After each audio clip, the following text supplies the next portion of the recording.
dâm hiền ngoan na tâm thể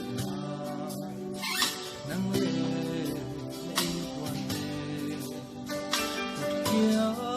nó thêm hoa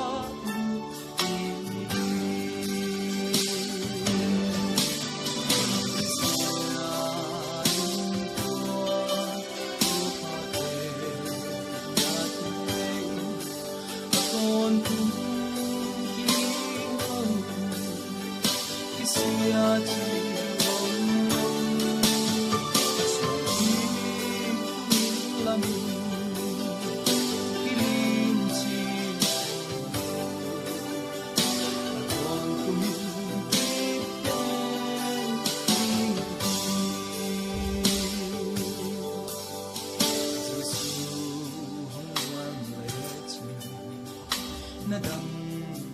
sang hồng lâu ngập sắc na dần lên xót lâu đi hồng gây đi là cũng hút kia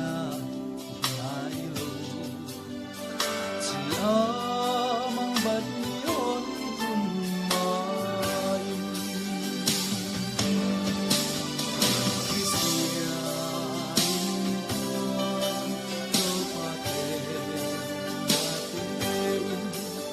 con chung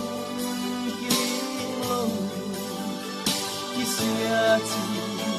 ôm lâu khi là mình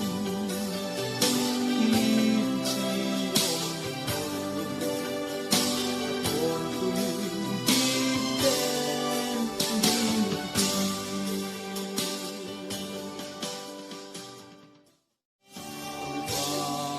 nắng tiêu in quan hoàng chiều ngọc nó bút trên nhiều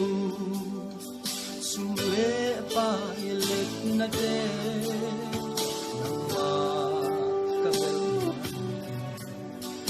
adang isap nay giêsu đang sao